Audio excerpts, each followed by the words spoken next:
નમસ્કાર. દિવસભરના તાજા સમાચારોમાં તમારું સ્વાગત છે. તમારી સાથે હું છું પિનલગીરી ગોસ્વામી. સમાચારો વિસ્તારથી જાણીએ એ પહેલા મહત્વના સમાચારો ઉપર એક નજર. નમસ્કાર મિત્રો, સ્વાગત છે તમારું અમારી યુટ્યુબ ચેનલમાં. સૌથી મોટા સમાચાર સામે આવી રહ્યા છે ઈરાનથી. યુદ્ધ દરમિયાન ભારતનો ટેકો આપવા બદલ ઈરાને ભારતનો આભાર માન્યો છે. ઈરાને ઇઝરાયેલી અને યુએસ હુમલા દરમિયાન ભારતના નાગરિકો, રાજકીય પક્ષો, સંસદ સભ્યો, સામાજિક સંગઠનો, ધાર્મિક નેતાઓ, પત્રકારો અને વિદ્યાર્થીઓનો ટેકો આપવા બદલ આભાર માન્યો છે. નવી દિલ્હીમાં ઈરાની દૂતાવાસે કહ્યું છે કે ભારત તરફથી મળેલા સમર્થનથી ઈરાની લોકોને પ્રોત્સાહન મળ્યું છે. આ માત્ર રાજકારણ નથી, પરંતુ તે શાંતિ, ન્યાય અને આંતરરાષ્ટ્રીય કાયદા માટે સમર્થનનું ઉદાહરણ છે. જય ઈરાન, જય હિન્દ. મિત્રો, અન્ય મહત્વના સમાચારની વાત કરીએ તો વિયર ડેમ ઓવરફ્લો થતા એલર્ટ અપાયો છે. તાપી જિલ્લામાં મેઘરાજાની જોરદાર બેટિંગ થતા વરસાદી પાણીની આવક થઈ છે, જેમાં ઉપરવાસમાં પડેલા વરસાદના કારણે સોનગઢનો ડોસવાડા વિયર ડેમ ઓવરફ્લો થઈ ગયો છે. ચોમાસાની સિઝનમાં પહેલીવાર ડેમ ઓવરફ્લો થતા ડેમની સપાટી 405 ફૂટથી પાણી વહી રહ્યું છે. અત્યારે ડેમ ઓવરફ્લો થતા આસપાસના 12 ગામોને એલર્ટ કરી દેવામાં આવ્યા છે. મિત્રો, અન્ય મહત્વના સમાચારની વાત કરીએ તો કોંગ્રેસે આપને દગો કર્યો. વિસાવદર પેટા ચૂંટણીમાં આમ આદમી પાર્ટીનો વિજય થયો. જીત બાદ દિલ્હી ખાતે વિજયની ઉજવણી માટેનો કાર્યક્રમ પણ થયો હતો, જેમાં અરવિંદ કેજરીવાલે કહ્યું છે કે ગુજરાતમાં કોંગ્રેસ ભાજપનો વિકલ્પ નથી, પણ તેના ખોળામાં બેઠી છે. કોંગ્રેસનું ટોચનું નેતૃત્વ ભાજપ સાથે મળેલું છે. ગુજરાતમાં કોંગ્રેસે તેમની પાર્ટીને દગો આપ્યો છે. બંને પક્ષ વચ્ચે પેટા ચૂંટણીને લઈને સમજૂતી થઈ હતી, જેનો કોંગ્રેસે પાલન ન કર્યું. મિત્રો, અન્ય મહત્વના સમાચારની વાત કરીએ તો અમદાવાદમાં 10 વાગ્યા સુધીમાં સરેરાશ 2 ઇંચથી વધુ વરસાદ ખાબકી ગયો. અમદાવાદ શહેરમાં 7 વાગ્યા બાદ પડેલા ધોધમાર વરસાદના કારણે પૂર્વ વિસ્તારમાં પાણી ભરાઈ ગયા. રાત્રે 10 વાગ્યા સુધીમાં અમદાવાદ શહેરમાં કુલ સરેરાશ 2 ઇંચથી વધુ વરસાદ પડી ગયો, જેમાં સૌથી વધુ વરસાદ પૂર્વ વિસ્તારમાં આવેલા મણિનગર વિસ્તારમાં 5 ઇંચ જેટલો પડી ગયો, જ્યારે ઓઢવ અને રખિયાલ વિસ્તારમાં 4 ઇંચ જેટલો વરસાદ પડી ગયો છે. મિત્રો, અન્ય મહત્વના સમાચારની વાત કરીએ તો કુલ્લુની સાંજે ખીણમાં વાદળ ફાટવાને કારણે અચાનક પૂર આવ્યું છે. હવામાન વિભાગની આગાહી અનુસાર દેશમાં ભારે વરસાદ પડી રહ્યો છે. કુલ્લુની સાંજે ખીણમાં વાદળ ફાટવાને કારણે અચાનક પૂર આવ્યું હોય તેવી પરિસ્થિતિનું નિર્માણ થયું. આ દરમિયાન સેઉન્ડના જીવા નાલામાં પણ પૂર આવ્યું હતું. નદીમાં ભારે કાટમાળ આવવાથી નુકસાનની આશંકા છે. અચાનક પૂરમાં એક સ્કૂટી વહી ગઈ હોવાની પણ માહિતી સામે આવી છે. મિત્રો, અન્ય મહત્વના સમાચારની વાત કરીએ તો 15 દિવસમાં જ ચૂંટણી કાર્ડ બની જશે. ભારત ચૂંટણી આયોગે એક નવું સ્ટાન્ડર્ડ ઓપરેટિંગ પ્રોસિજર જાહેર કર્યું છે, જે અંતર્ગત ચૂંટણી કાર્ડ માત્ર 15 દિવસમાં મળી જશે. આ નિર્ણય મુખ્ય ચૂંટણી આયુક્ત જ્ઞાનેશ કુમાર અને ચૂંટણી આયુક્ત ડોક્ટર સુખબીર સિંહ સંધુ અને ડોક્ટર વિવેક જોશી ના સૂચવવામાં આવેલી અન્ય પહેલને સાથે લેવામાં આવ્યું છે. ઉપરાંત મતદારોને દરેક તબક્કે SMS એલર્ટ પણ મળી જશે, જેના દ્વારા તેમને તેમના એપિકના પ્રોગ્રેસ વિશે પણ માહિતી મળશે. મિત્રો, અન્ય મહત્વના સમાચારની વાત કરીએ તો મેયર દક્ષેશ માવાણીએ અસરગ્રસ્ત વિસ્તારોની મુલાકાત લીધી. સુરતના સીમાડા ખાડી ઓવરફ્લો થતા સોસાયટીમાં પાણી ઘૂસી ગયા હતા. 24 કલાકથી વધુ સમય સુધી ઘરમાં પાણી ભરાયેલી સ્થિતિ જોવા મળી. જોકે હવે ધીમે ધીમે પાણી ઓસરવા લાગ્યું છે.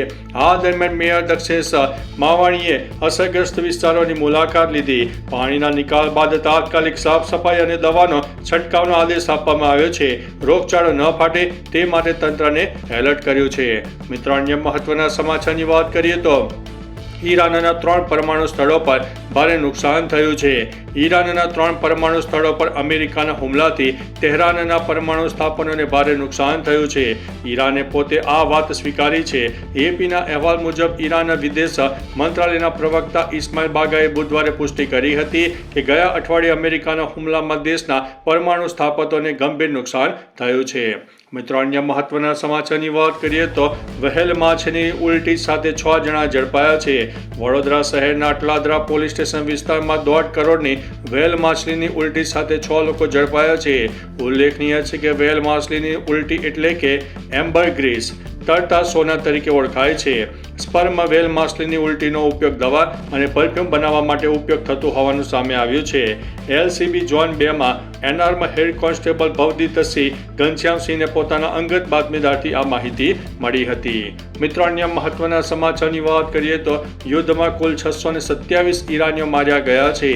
ઈરાનના આરોગ્ય મંત્રાલયના પ્રવક્તા હુસેન કેરમનપોરે જણાવ્યું છે કે ઇઝરાયેલી હુમલામાં 627 ઈરાનીઓના મોત થયા છે અને 4870 લોકો ઘાયલ પણ થયા છે.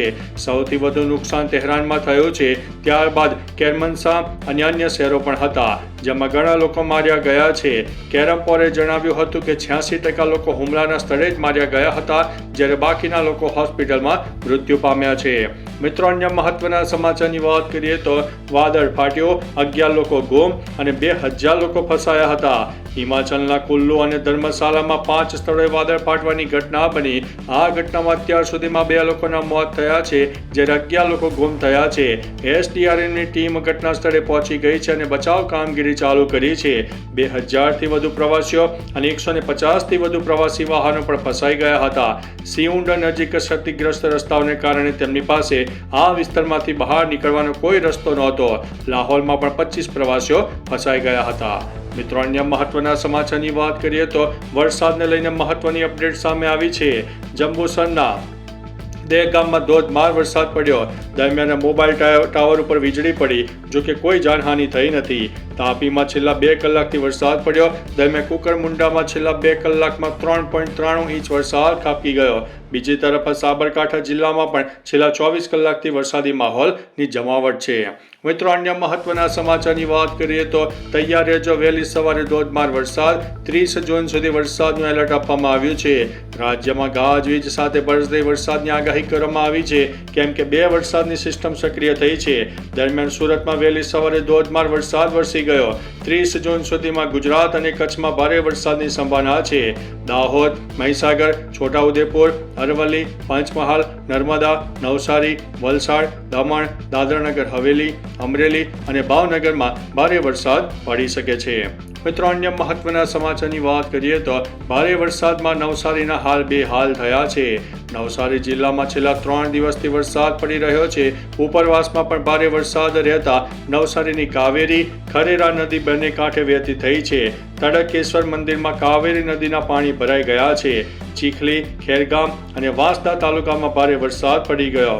વાંસદામાં 2 ઇંચ કરતાં વધુ વરસાદ નોંધાયો ત્યારે નવસારીના ઘણા રસ્તાઓમાં પાણી ભરાઈ ગયા હતા જેમાં મંદિર, મોગા રોડ, ખડસુપા, ઉન રોડ, સરોણા અને સંદલપુલ જેવા રોડ સામેલ છે.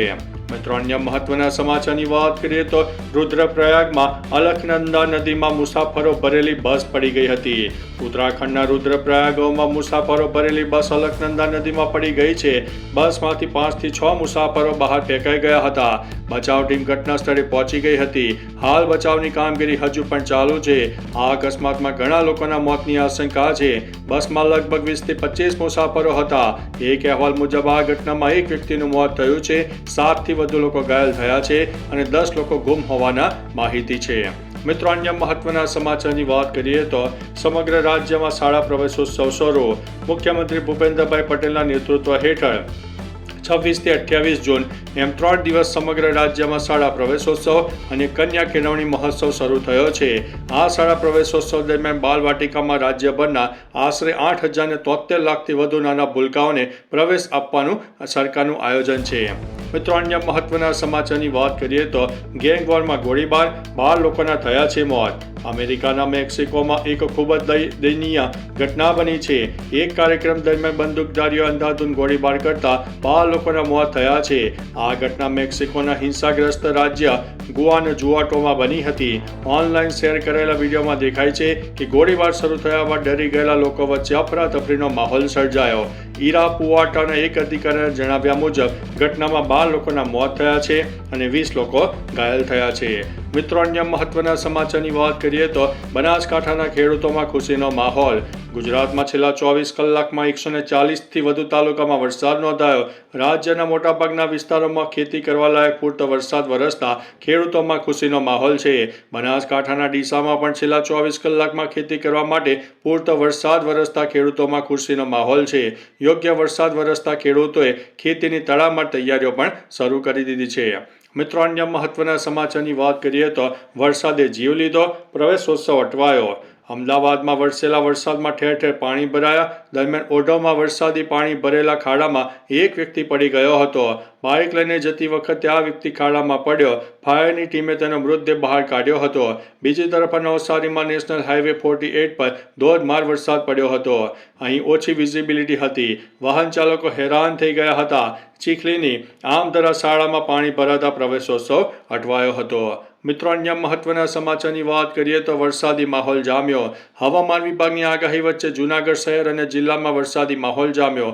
ભારે વરસાદ વરસી ગયો, જેમાં માળિયા હાટીમાનામાં ધોધમાર વરસાદ ખાબક્યો. તેમજ તેની આસપાસના વિસ્તારમાં વાવણી લાયક વરસાદ પડતા ખેડૂતોમાં ખુશીનો માહોલ છવાયો. ખાસ કે હવામાન વિભાગે હજુ પણ રાજ્યના અનેક વિસ્તારમાં ભારે વરસાદની આગાહી કરી છે. બીજી તરફ 7 જિલ્લામાં ભારે વરસાદની આગાહી કરવામાં આવી છે. મિત્રો અન્ય મહત્વના સમાચારની વાત કરીએ તો મોટી દુર્ઘટના, ડબલ ડેકર બસ પલટી ખાઈ ગઈ. યુપીના ઇટોવામાં મોટી દુર્ઘટના થઈ હોવાના સમાચાર સામે આવ્યા છે, જેમાં આગ્રા લખનૌ એક્સપ્રેસ વે પર ડબલ ડેકર બસ પલટી ખાઈ ગઈ. આ ઘટનામાં 2 લોકોના મોત થયા, જ્યારે 50થી વધુ લોકો ઈજાગ્રસ્ત થયા છે. 10 લોકોની હાલત નાજુક છે. તમામ ઈજાગ્રસ્તોને સારવાર અર્થે હોસ્પિટલમાં ખસેડવામાં આવ્યા છે. માહિતી અનુસાર આ પ્રાઇવેટ બસ હતી જે બિહારથી દિલ્હી જઈ રહી હતી. માહિતી અનુસાર ડ્રાઈવરને જોખું આવી જતા બસ પલટી ખાઈ ગઈ હતી. બસમાં 80 મુસાફરો સવાર હતા. મિત્રો અન્ય મહત્વના સમાચારની વાત કરીએ તો સુરતમાં ઈડીના દરોડા. સુરતના ભાગા તળાવના મકબૂલ ડોક્ટર સહિતના આરોપી નેતા USDT કૌભાંડના કેસમાં ઈડીના દરોડા સામે આવ્યા છે. આ કેસમાં મુખ્ય આરોપી મકબૂલ ડોક્ટરને ત્યાં ઈડીની એક ટીમ સુરત અને અમદાવાદમાં દરોડા પાડવા ગઈ હતી. આરોપીએ લોકોને મહિને રૂપિયા 10,000 થી 12,000 આપીને તેમના સેવિંગ એકાઉન્ટ લઈને ઠગાઈ કરતા હતા. લોકોના બેંક એકાઉન્ટ ભાડે રાખીને મહિને 10,000 થી 12,000 રૂપિયા આપવાની લાલચ આપીને 100 કરોડથી વધુનું સાયબર ફ્રોડ કરવામાં આવ્યું હતું. મિત્રો અન્ય મહત્વના સમાચારની વાત કરીએ તો વિદ્યાર્થીઓ માટે સારા સમાચાર સામે આવ્યા છે. આદિજાતિના વિદ્યાર્થીઓને પ્રોફેશનલ અભ્યાસક્રમોમાં વર્ષ 2025-26થી સરકારી કોટા માટે નિયત કરાયેલી બેઠકોની ટકાવારીની મર્યાદામાં મેરિટ યાદીમાં પ્રવેશ મેળવનાર મેરિટોરિયસ વિદ્યાર્થીઓને રાજ્ય સરકાર દ્વારા શિષ્યવૃત્તિનો લાભ આપવાનો નિર્ણય કરાયો છે. આ યોજના હેઠળ દર વર્ષે રાજ્યના 2.5 લાખથી વધુ આદિજાતિ વિદ્યાર્થીઓને રાજ્ય સરકાર દ્વારા આશરે 650 કરોડ રૂપિયાની સહાય ચૂકવાશે. તો ચાલો મિત્રો, ફરીથી દેશ અને દુનિયાના સુપરફાસ્ટ સમાચાર લઈને મળતા રહીશો. ત્યાં સુધી અમને રજા આપશો. નમસ્તે.